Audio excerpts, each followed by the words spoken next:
Hi everyone, we're just going to give it a minute to let people join and then we will get started.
Hello everyone, thank you so much for being here. On behalf of the Environmental Finance Center Network, welcome to today's webinar on succession planning for small water and wastewater systems. My name is Owen Volk from the Syracuse University Environmental Finance Center. Before we begin, we're going to go over a few logistics and then we can get started. During the webinar today, everyone will be kept on mute to ensure audio quality. If you have a question, please type it into the GoToWebinar question dialog box anytime throughout the session. We will be saving your questions for a facilitated Q&A session at the end of the presentation. After the webinar, you will receive a follow-up email that includes a link to the recording and any other information you may need. You can also download the slides from today in the Handouts tab in your GoToWebinar control panel. This webinar has not been submitted for pre-approval of continuing education credits, but eligible attendees will receive a certificate of attendance for their personal record. To receive a certificate for this session, you must attend for the entire session and register and attend individually using your real name and unique email address. Certificates will be sent via email within 30 days of the webinar date. If you have questions or need assistance, please contact smallsystems@syr.edu. Now, for a little bit about us. The Environmental Finance Center Network provides training and technical assistance to small water and wastewater systems in all U.S. states and territories through our building technical, managerial, and finance capacity programs. If your community or utility needs assistance with drinking water or wastewater system management, please feel free to contact us through our request form, which I will be sharing shortly in the chat. One of the many ways EFCN can support your community or utility is through our free funding application support. Struggling with an infrastructure funding application, falling short on project funding, not sure where to start? EFCN is here to help. Submit a request through the link in the chat to receive tailored support based on your project needs. And on that note, we can get started. I would like to introduce our presenter for today, Shannon Hazelton, Program Manager at the Environmental Finance Center at Wichita State University. Welcome, Shannon, and I will go ahead and hand it over to you.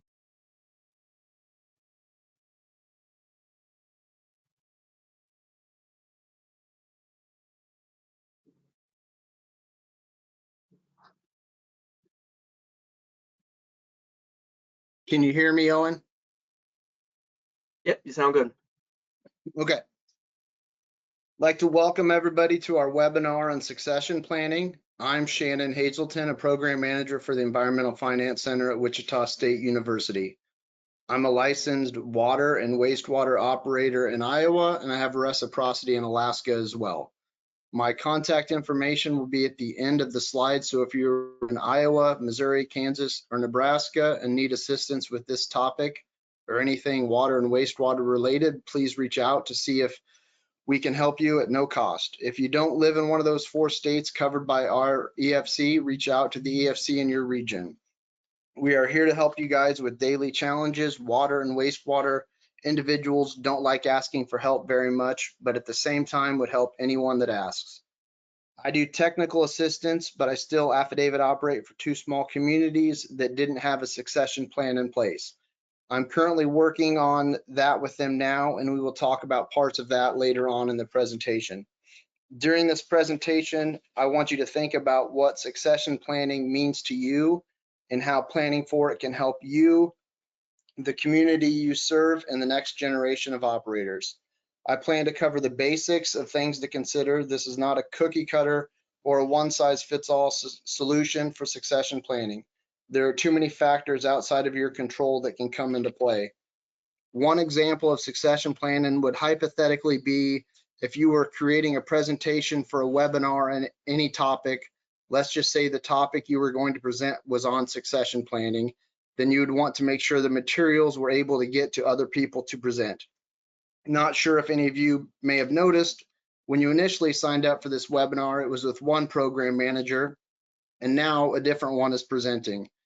Thankfully, at the EFC, we have a server where we back up presentations, so some of it was already ready to go for anyone to take over and present. We have this with other presentations as well. There aren't many presentations that one person can't fill in for and take over if someone is sick or leaves employment. It may not seem like much to you to cross-train or keep even just minute details backed up, but it can be a lifesaver when someone needs to fill in for someone on short notice. It takes a lot of the stress away and makes for a smooth transition. I venture to guess that you guys could find multiple things you do throughout your day that may seem routine or easy to you, but how would someone else feel about the task? There is way more to succession planning than just planning for the boss man to retire. It can involve many different scenarios. Some of them we'll try to cover today are anyone on the staff retiring, every employee in a Shannon, community. Yes. can I just pause you for a second? Can you stop sharing your slides and then reshare them? It doesn't seem to Yes. be advancing. Okay. I haven't advanced yet. Okay. Okay. Just wanted to make sure. Yep. Okay. Awesome. When any part of the team leaves, it makes more work for everyone else. Even if the guy's only job was to sweep the floors in the shop, that now means someone else has to take time from their task to do this. Or if no one does it, then it leaves a messy space for an accident waiting to happen and takes another team member away. Recruitment and retention of new staff due to increased need. Do you have new upgrades coming that require more staffing or man hours? Are you prepared to cover the extra shifts? Have you planned to hire someone now, or are you going to hope that when the need arises that you will have a handful of more than qualified candidates ready to start right away? If you have good staff, how are you going to keep them? Have you had discussions with your staff during reviews for input? What kind of growth would they like to see in themselves or in the next 5 years? Do they need anything to feel more at home in the community? Training and development of current or new staff. What kind of training programs do you have in place for current staff? What kind of program is set up to train a new hire to advance? Is there even any training? Updating or even creating standard operating procedures. Do any of your daily tasks have a set procedure that allows anyone to safely and accurately perform the task? Updating maps and having maps. When was the last time your map was updated with new housing developments or homes being removed? Did anyone record the information? Was it on a napkin just in the boss's head and he's getting ready to retire? Getting as much knowledge as possible from older employees written down and backed up on files. Again, that information an older employees are holding on to is extremely useful, but it's only helpful when you ask them about it. It is not a good plan to rely on them to just retain that information for you. They could retire or have a bad attitude and not want to share it with anyone. Get all of that information written down on notes and backed up. Basically, think of it, if you could go back and start your career over, what would you like to see done to make your transitions from new hire to your current role easier? If you aren't in a supervisor role yet, but want to be, what would you like to have in place to make sure there's a smooth transition so you feel like you would succeed and be the best possible supervisor you could be?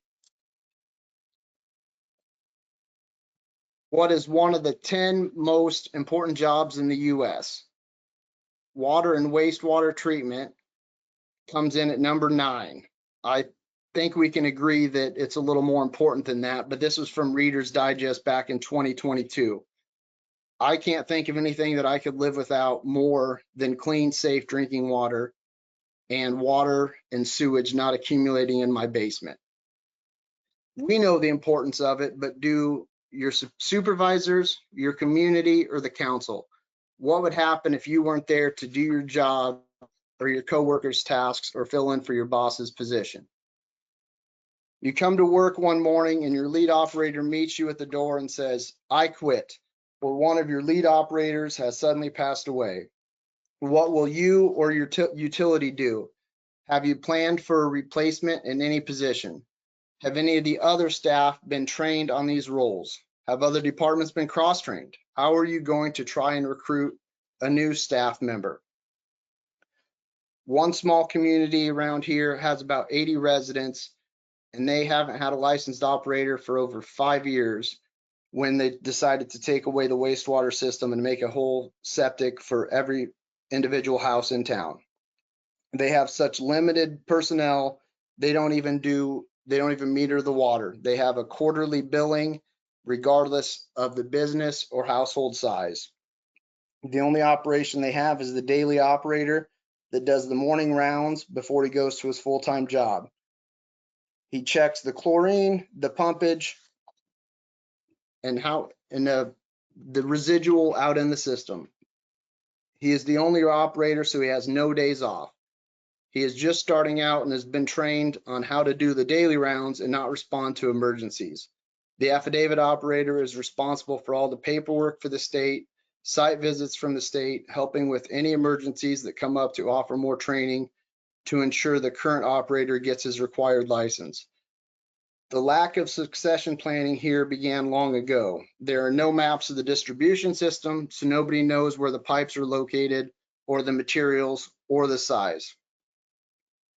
Also, with just one operator in a community, you run the risk of burnout, and there's nobody learning the skill for when he decides he has had enough and says he is done.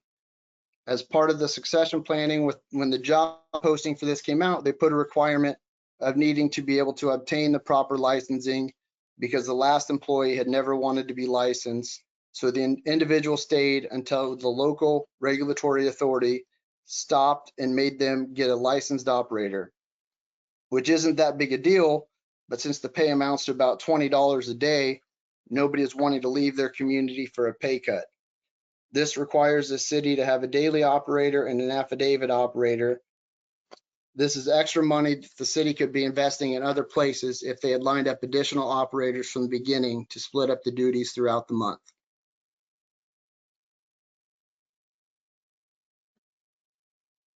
What is succession planning? Succession planning ensures the critical roles in a company are filled by employees with the necessary skills or knowledge. We'll go ahead and go to our first poll question. In the last year, have you considered leaving for another opportunity? Yes or no? Okay, we've got that poll running.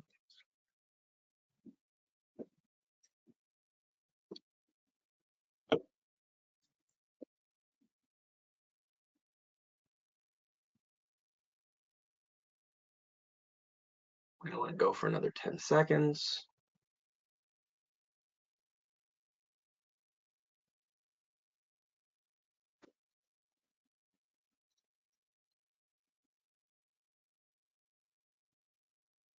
Okay, so results for the poll. In answer to the question, 40% said yes, they have considered leaving for another opportunity, and 60% said no. Good employers out there with that kind of people wanting to stay. What else could succession planning mean? Succession planning ensures that the company continues to run smoothly and uninterrupted after key employees move to new opportunities, retire, or pass away. Succession planning accounts for emergencies that may occur in a company. Succession planning may require cross-training employees in other positions. You can view it as a backup plan. It's not just about finding the right employees, but retaining good employees. One of the main focuses of a good succession plan should be on retaining your good employees. Are you going to need to spend a lot of money or hire another company to start your succession plan, you can if you want to, but for the basics of a successful succession plan, you will be able to handle everything within your company and at a minimal cost. How to keep your costs down when planning. Create a planning committee. Allow all employees to provide input. Take a close look at your current plans and procedures. Identify key and critical tasks that are required in the roles. Budget for professional development of internal employees. Get knowledge from longtime employees. Talk to other communities and talk to technical assistance providers. How does succession planning benefit your community? Employers are empowered knowing they can advance within the company. Future opportunities reinforce employees' career development.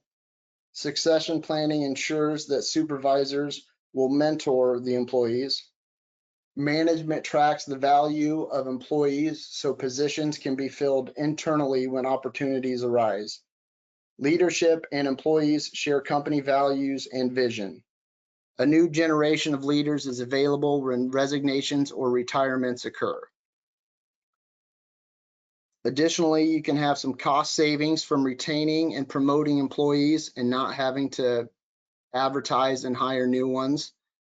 Cost savings of improved daily processes from training and having standard operating procedures to make sure that you are doing the same tasks in the same manner efficiently. Who should be on your planning committee? Mayor, couple councilmen, the city manager, an employee from each department. You want a wide range of people to ensure that the whole planning committee doesn't leave at the same time. It's a good idea to involve a wide range of senior employees that have great knowledge and insight, but new employees can also help find gaps in the current system that was a struggle for them. You don't want to involve too many employees so you have a lot of voices distracting from the main task at hand. What to look for in members: people with a deep interest in the community, individuals that have expressed their passion for growth in their career and their community, and try to bring a diverse skill set, knowledge, and background. Meet with current employees, assess the readiness of current employees, conduct performance evaluations, skill assessments, and personality tests, consider their experience, education, performance, and obtain skills, discuss their future goals and professional development. Institutional knowledge is crucial and can increase retention by providing employees with the training and expertise required for success. Paper or digital documents and wisdom gained from experience are all types of institutional knowledge that can be lost if not transferred. Provide development, learning, and/or mentorship opportunities for any gaps, cross-training in key roles. Identify the individuals capable of assuming critical positions during a critical positions vacancy. Who do you have that can do the job? Are they ready for such a position? Allow for employee input. This is one of the most critical aspects.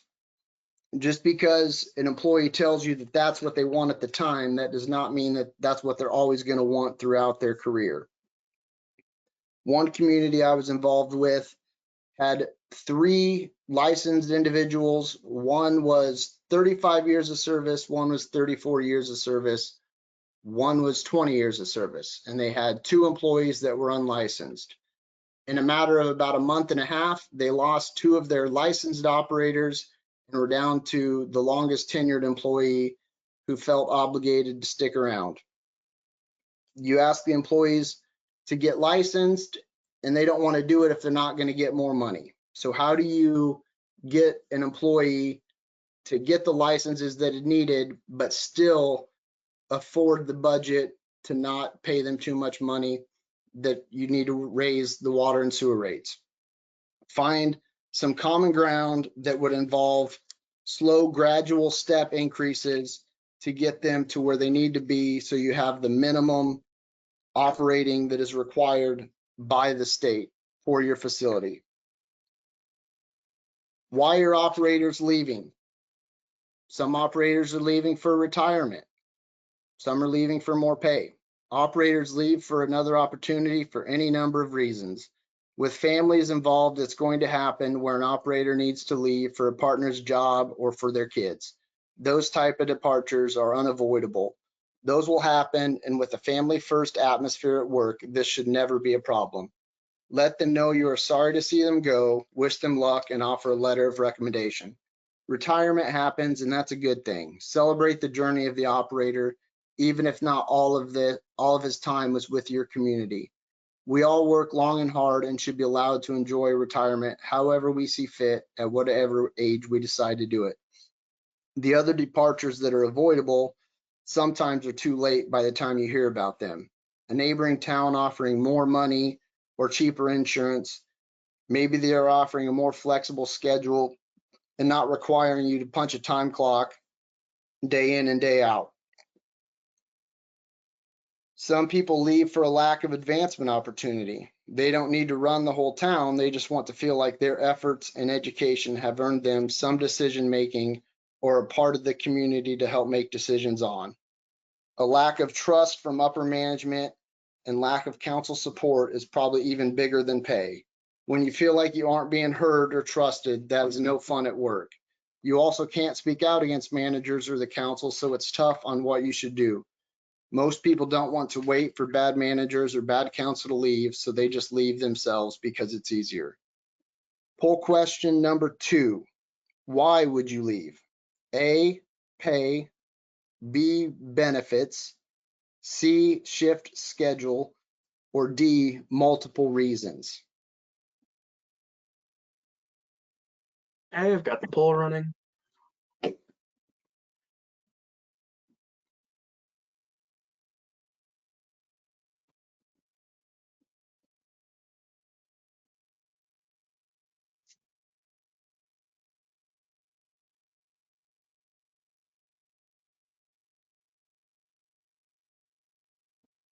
Another 10 seconds.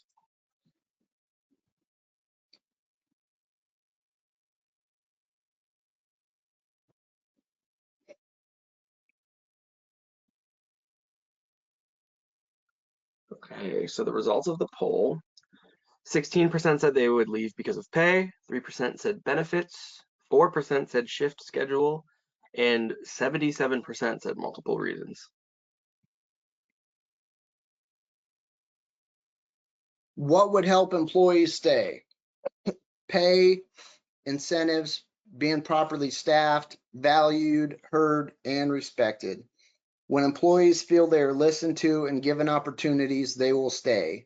They don't want to feel like just another number. Treat each employee like they are family and like they're important, and they will stay. Each community has a little bit different things to offer, and the most pay won't always pull an operator away. Try to find something special to offer in your community. Can you offer a competitive salary with a flexible schedule? Could the operator do some of his work from home? Treat all employees fairly, but they all might want something a little bit different. Update your employee handbook regularly.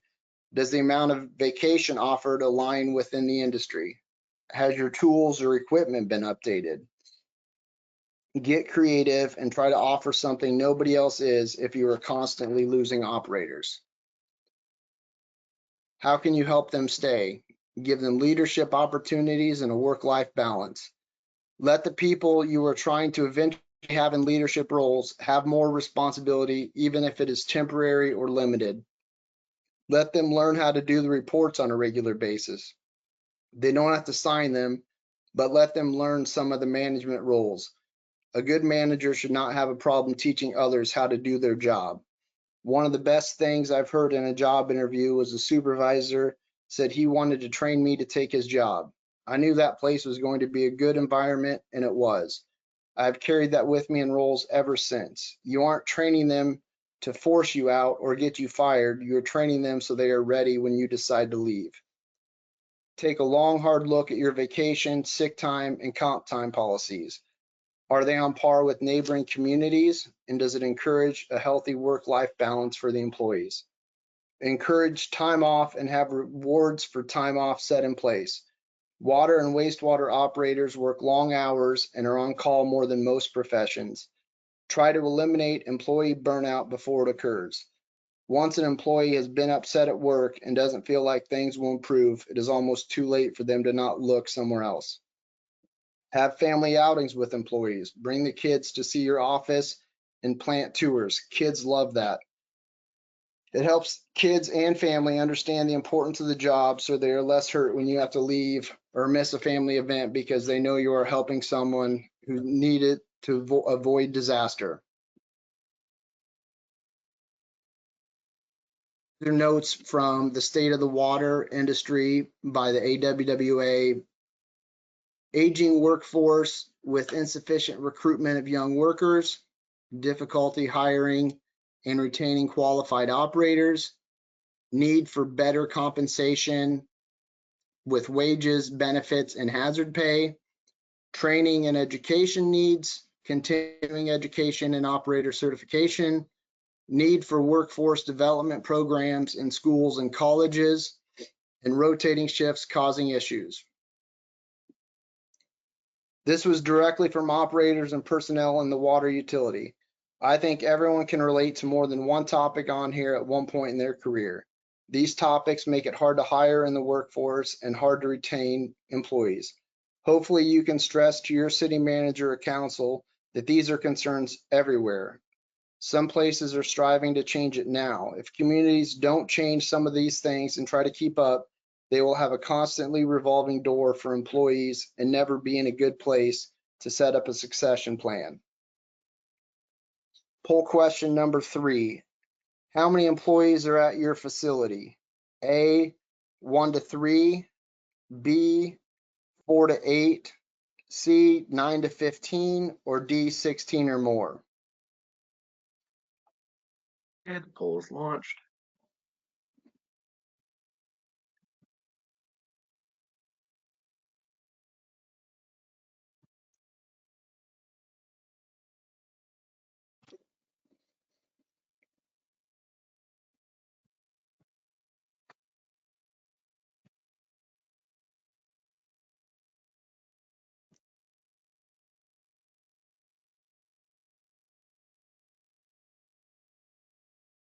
Make this one just a little bit longer.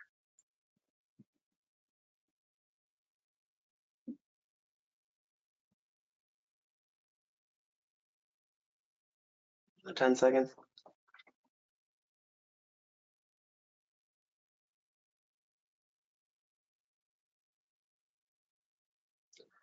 Okay, so the results for the poll.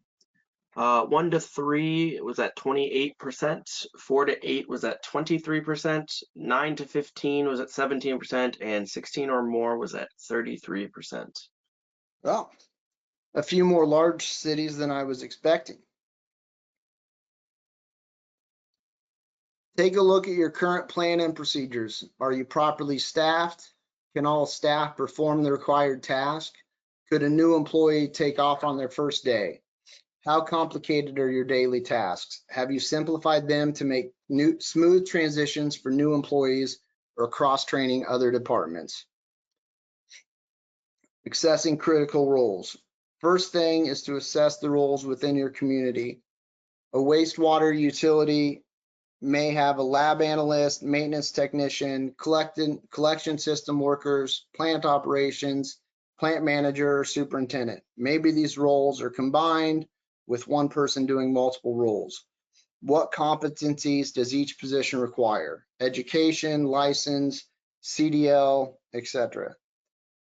Do they even require a college degree? Most systems are backing off of that requirement currently. What potential challenges will your organization face in the next 5 years? Will a vacancy cause a significant impact? Does the position require specialized knowledge or a skill? Is the skill set in high demand? Grade 3 and 4 operators are in very high demand. Do you anticipate a vacancy within the next year from a highly skilled position? That would be a highly critical position. Critical positions would be a vacancy that would cause some impact. It requires some specialized knowledge and skill. The skill set is in demand. Look at how many operators there are in your state. And then for not a critical position, it would cause very limited impact and it has very little specialized knowledge or skill needed. And you can count on a lot of applicants to try to fill this position when the time arises. Identifying key and critical tasks. Do the tasks require a special skill or a lot of training? Are the tasks clearly identified and explained? Do they need to be recorded or reported to a regulatory agency or a notice to the community? Examples of these for small communities would be hydrant flushing, valve exercising, water tower maintenance, filter backwashing, pump motor oil changes, lockout tagout procedures, panel diagnostics, water main tapping, water main break repairs, repairing service lines, etc. Budgeting for professional development. This should not be an option. Training should be mandatory. I've heard employees say, I don't have a license. Why would I need to go get CEUs? If the employees don't want to get better at their job or learn a new skill from time to time, they aren't worth keeping around. You want to have a very knowledgeable and diverse staff. Education is very important. You don't need to go back and get a master's, but learn something about a new technology in the field. Upgrade your license, cross-train, and learn something to help another department. Nothing is going to stay the same for your entire career while you are there, so why should any employee? If you don't have an SOP, the EPA has a guidance document for writing SOPs. If you Google EPA guidance on writing an SOP, you will find a 60-page document. You don't need all of that. There are 5 sections of importance: writing styles, preparation, review and approval, frequency of revisions and review, and checklists. Writing styles. SOPs should be written in a concise, step-by-step, easy-to-read format. The information presented should be unambiguous and not overly complicated. The active voice and present verb tense should be used. The term you should not be used but implied. The document should not be wordy, redundant, or overly lengthy. Keep it simple and short. Preparation. The organization should have a procedure in place for determining what procedures and processes need to be documented. Those SOPs should then be written by individuals knowledgeable with the activity in the organization's internal structure. These individuals are essentially subject matter experts who actually perform the work or use the process. A team approach can be followed, especially for multitask processes where the experiences of a number of individuals are critical, which also promotes buy-in for potential users of the SOP. Review and approval. SOPs should be reviewed, that is validated by one or more individuals with the appropriate training and experience with the process. It is especially helpful if draft SOPs are actually tested by individuals other than the original writer before the SOPs are finalized. The finalized SOP should be approved and described in the organization's quality management plan or its own SOP for preparation of SOPs. Frequency of revisions and reviews. SOPs need to remain current to be useful. Therefore, whenever procedures are changed, SOPs should be updated and reapproved. If desired, modify only the pertinent section of an SOP and indicate the change date revision number for that section in the table of contents.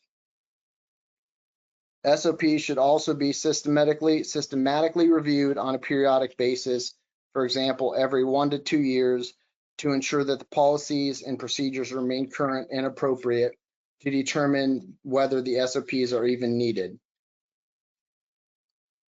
Checklists. Many activities use checklists to ensure that the steps are followed in order. Checklists are also used to document completed actions Any checklists or forms included as part of an activity should be referenced at the points in the procedure where they are to be used and then attached to the SOP. Standard operating procedures, a few benefits. SOPs are critical in training your current staff and making a smooth transition for the new employees. They can help cross-train other departments. They can help guarantee compliance with regulators because samples and tests will be done the same way every time. Employees will feel valued if allowed to create an SOP or edit an outdated SOP. Getting knowledge transferred from longtime employees. This is critical because when they leave, so does the information. As a new employee, it is okay to ask lots of questions. That is a really good way to learn. Keep asking until you understand what is going on and why it is being done. If you are a veteran, please don't be that guy that doesn't like questions or giving out information. Information about the utilities isn't top secret and has no reason to be confidential. Try to start writing it down so you don't feel like the new guy is always hounding you. Question number 4. What is the age group of the attendees? A, 20s, B, 30s, C, 40s, D, 50s, or E, 60 plus?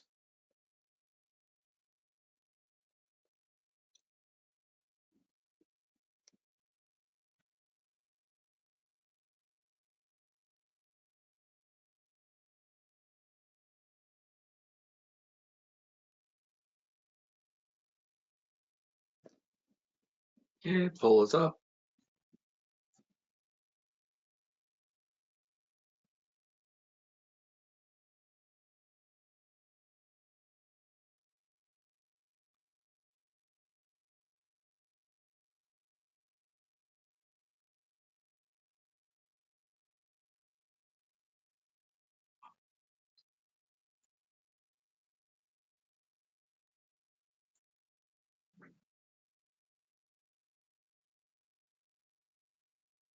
Okay, give it another 10 seconds.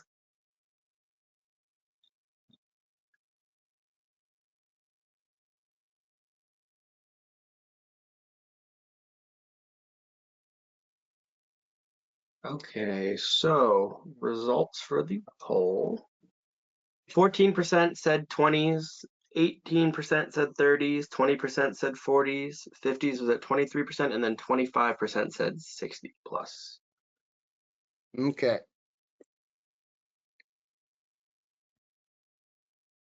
What happens without a succession plan? When a valued employee leaves your organization, the processes, procedures, knowledge, and values that your organization had developed are at risk. Maybe the person who left had all the valve locations in his head, or the treatment plant may have always operated at 1,800 milligrams per liter of mixed liquor, but no one knows why. And now the superintendent has left, and the temporary operator thinks that the plant would operate better at a higher level, so they increase it only to come in and find filamentous bacteria and poor effluent the next day. Or there's a leak in the water distribution system the very day that the operator walked off the job. He took with him all the knowledge of the system, the valves, and the locations. Now you can't isolate the leak, and their water supply went dry, and you have no water. That's going to lead to the public being upset about the poor water quality, and they're going to want to know why they don't have water for laundry, showers, or dishes. Now you've got to go hire somebody else to do this, and you have no pool of operators to choose from.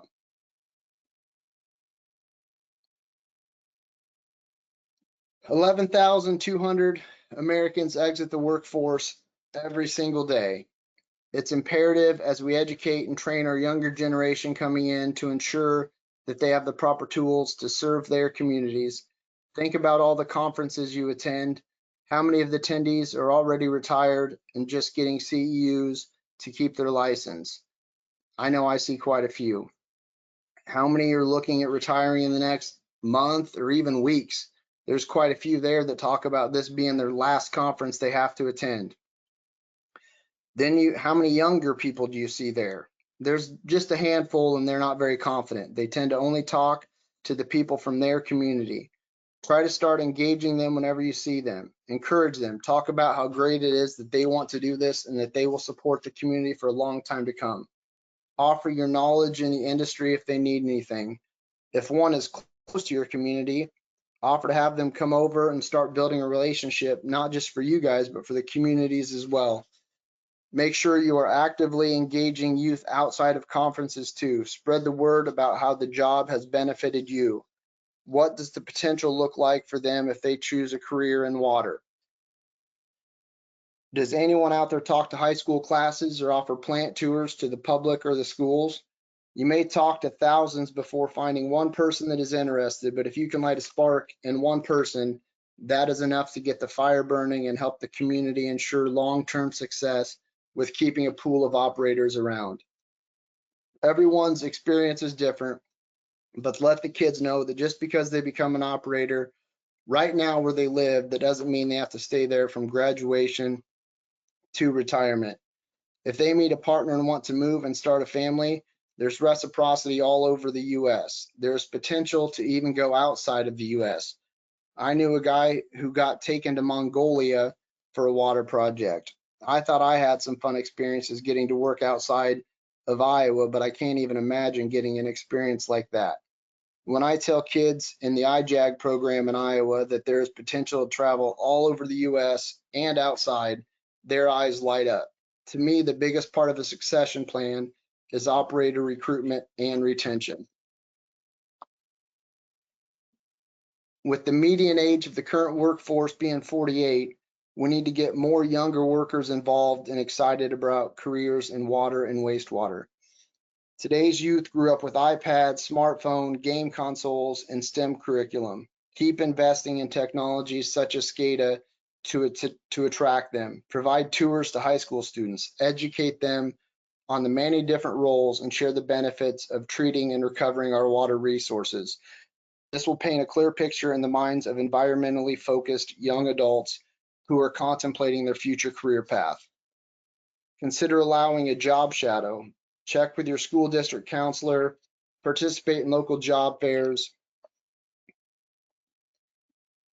10% of the workforce is under 24 years old. 33% are eligible to retire within 10 years. The 53% that is left in the workforce that may leave for bigger and better opportunities at other facilities or leave the utility workforce together, we must keep them feeling welcomed, valued, compensated, and recognized. People are going to leave if they don't feel there's a place to progress or acknowledgement. Regardless of succession planning, give them support and opportunities for advancement. Poll question number 5. How long until you plan to retire? A, this year, B, under 3 years, C, under 10 years, or D, more than 10 years.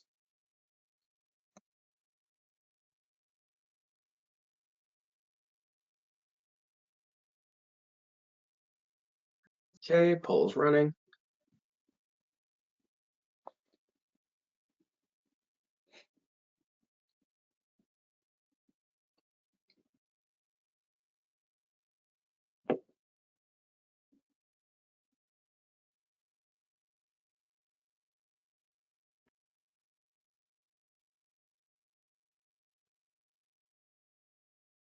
Give me another 10, 15 seconds.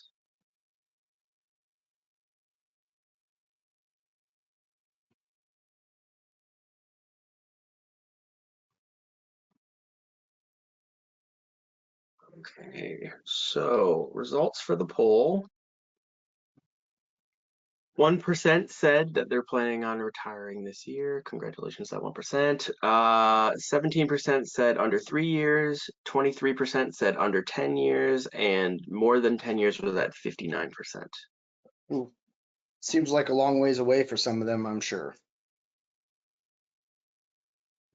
Create a personalized development plan for each potential successor. Tailor the plan to their strengths, gaps, goals, and preferences. Use a variety of learning activities such as coaching, mentoring, formal trainings, job shadowing, and rotations.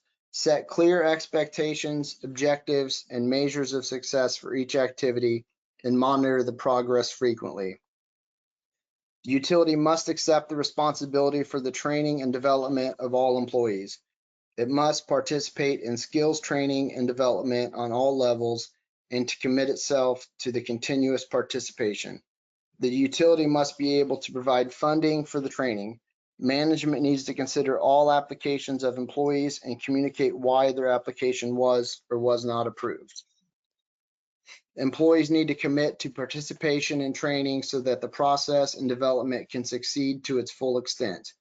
Employees need to be enthusiastic by voluntary participation, attendance, acceptance of responsibility, and provide a continuous positive attitude. Develop processes to convey the knowledge one employee may have so that it can be shared with the entire workforce or your replacement. One of the primary challenges in succession planning is accurately identifying individuals with the potential to step into a critical leadership role in the future. It requires a thorough understanding of the organization's long-term goals and the skills, knowledge, and qualities required for success in those positions. Identifying and nurturing talent within the organization, providing them with the necessary training, mentorship, and growth opportunities can be a complex and time-consuming process. Succession planning often involves significant changes within an organization, such as transitioning from one leader to another or redefining roles and responsibilities. Resistance to change can arise from various sources, including current leaders who may be reluctant to relinquish control or employees who fear uncertainty of potential disruptions. Overcoming this resistance requires effective communication, transparency, and a well-defined transition plan that addresses concerns and engages key stakeholders throughout the process. Succession planning requires striking a balance between addressing immediate operational needs and investing in the long-term development of future leaders. Organizations often face pressure to fill critical positions quickly, especially during unexpected leadership vacancies. This can lead to compromises in the selection and development processes, potentially overlooking suitable candidates or rushing their preparation. It is crucial for the program to succeed to have buy-in from all employees, managers, councils, and boards. Employees have to trust their senior managers, and managers have to trust their boards and commissions. Ways to secure buy-ins include establishing trust and open communication. Make sure everything is transparent. Make sure the plan is communicated clearly and that you listen to the feedback from all entities.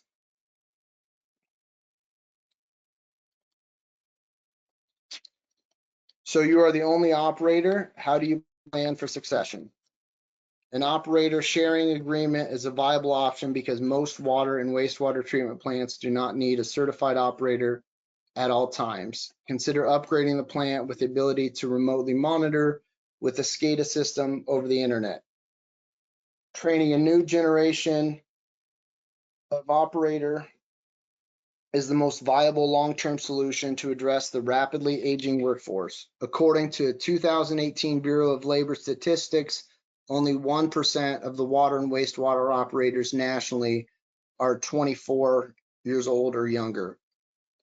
With operator positions paying above average salaries nationally, especially for individuals with a high school diploma and no college degree, there is the potential to expand apprenticeship programs for high school graduates or look into community colleges that may offer a water and wastewater program and looking to internship sites. You can consider hiring a part-time individual to help with daily rounds to give the operator a break and have them start to learn the trade. High schools are allowing students to work during the school day for credit. This can be a no cost or very minimal cost. You can also look at future water leaders or water in progress where there is grant money available to reimburse the utility for the cost of an employee upwards of $5,000 per year. You can look at getting a private contractor that maybe does the neighboring town and sharing with them. but you need to emphasize how important it is to get the training for all employees across to your councils and your boards. Talk to other communities and see if they have anybody around their community that can help you out, or talk to technical assistance providers. Getting help is real easy. It can be an email, a text, or a phone call away. One last poll before we close up. Will you try and start working on a succession plan in the future? A, yes, or B, no? Yeah, I've got the poll running. I'm going to use this opportunity to say, if anyone has any questions, please feel free to share them in the question dialog box.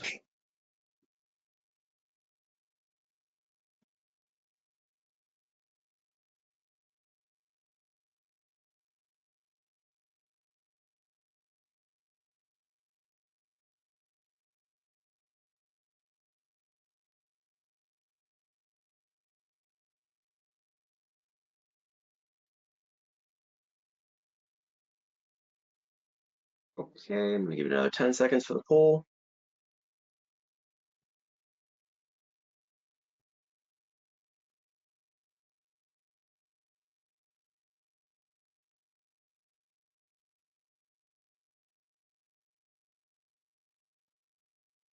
Okay, so results for the poll. 92% said yes, they will start working on a succession plan, and 8% said no. I'm hoping the 8% have one, or they accidentally hit the wrong button. I want to thank everybody for attending my first webinar that I've ever done. And the Wichita State University Environmental Finance Center would love to help anybody with succession planning or other technical assistance areas. Just feel free to reach out to us or your local EFC region. You can scan my QR code there for my contact information. And if we have any questions, we can open up for a discussion. Yeah, so we've had a couple come in. One of the questions was, what was the grant that can pay $5,000 for employment? I'm not sure. In Iowa, it is Water in Progress. Annalisa, are you able to jump on here and talk about that a little bit further so I don't screw that up? It's future. There you go. Yeah, so through a program that we manage here at the Wichita State EFC, we have what's called the Future Water Leaders Program, and we had set funding aside to different internship program leaders across the nation, and that included funding for $5,000 per internship. And those internship program leaders were then tasked to reach out to area utilities and work with them in finding interns for the summer originally. And then that $5,000 was used to pay for the internships wages. Of course, that has ended for this summer, and that money has already been sent out, but those internship program leaders are in New York and Iowa, Kansas, and then down in Albuquerque, New Mexico.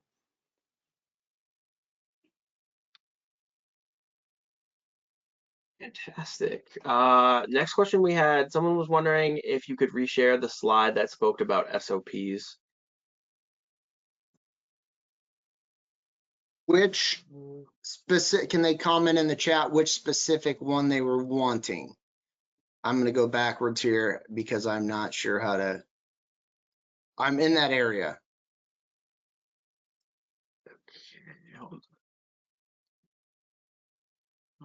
If you could share that, just answer that question, whoever. Okay, they found it. They saw the downloaded material has the slide, so they went and looked. So I think we're good there. Okay, awesome. So the next question that we had come in, someone was wondering, how do you recommend addressing politicians, politics, and bad leaders when it comes to addressing succession planning?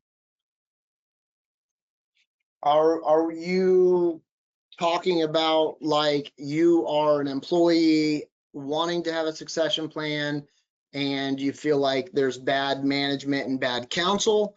Or are you a manager and have bad employees that don't want to kind of transition into a role? Okay, sorry, part of the question got cut off. So the top bit says the role of politics / bad leaders has employees leaving employment. I guess in addressing that. Oh, okay. Yes. For example, you're going to have some employees that have been there a long time and they're stuck in their ways, and I've had people bully people into leaving into a different position.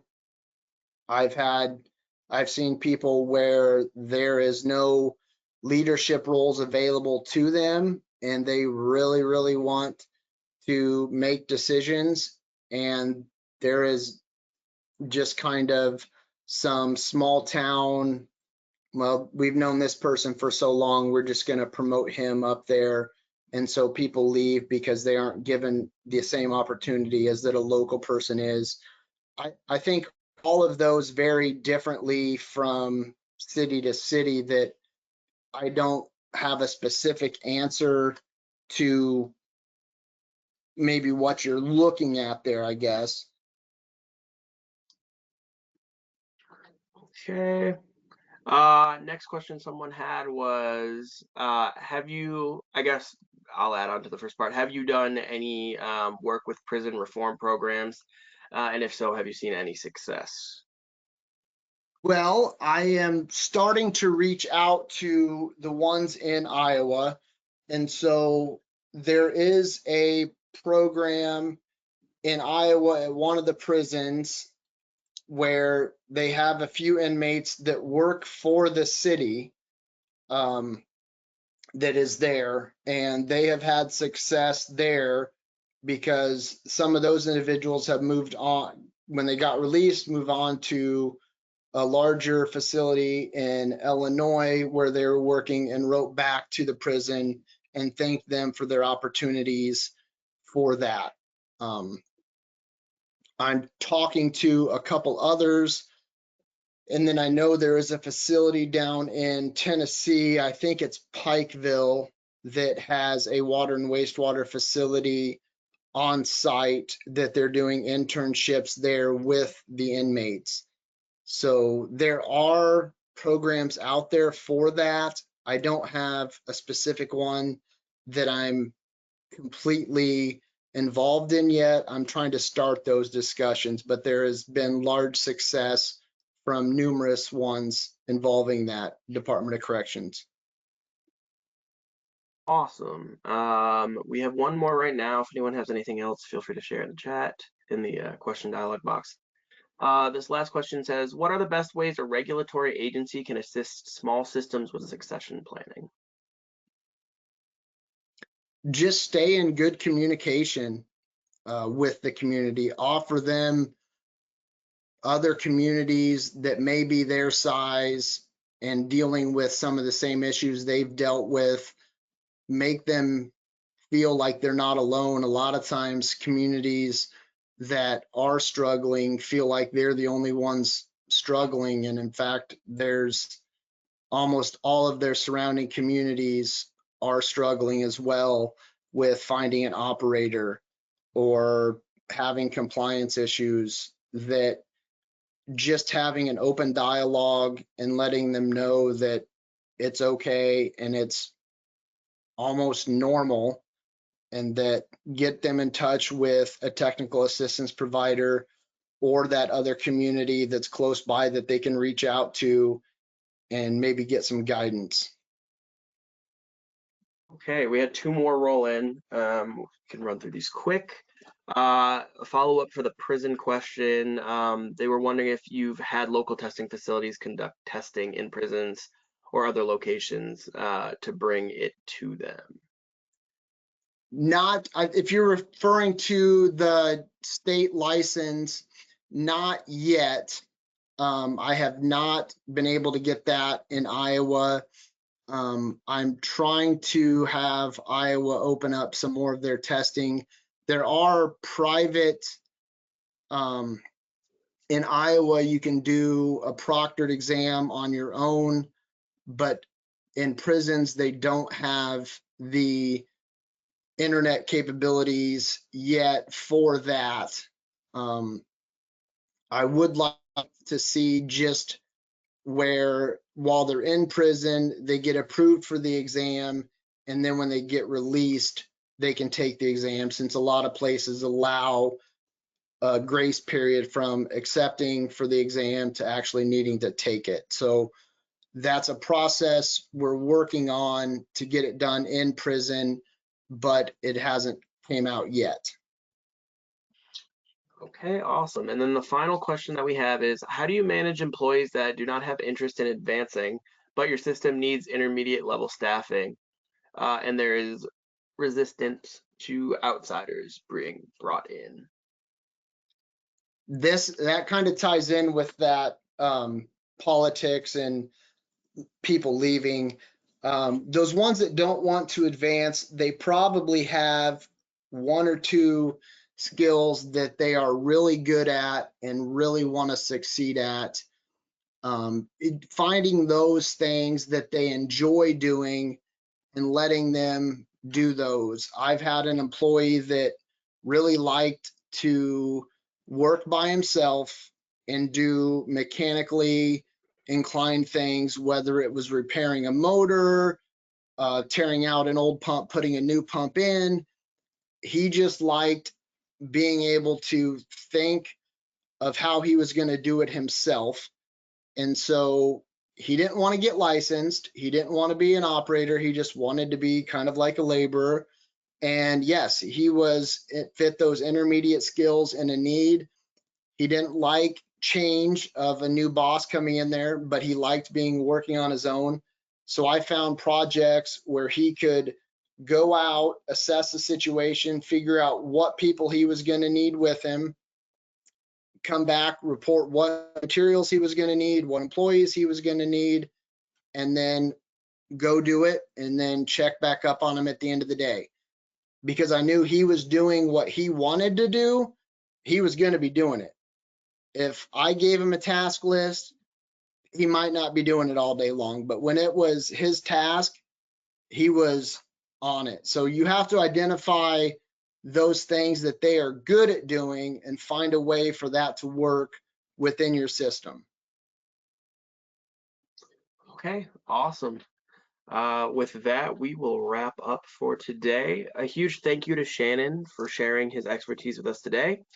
Following this webinar, you will receive a follow-up email with the slides from today and a link to the recording. We also ask that you complete the webinar evaluation following the webinar so that you can let us know your thoughts on today's session, as it helps us plan for future webinars on topics that are important to you. Thank you again, and we hope to see you at future EFCN events.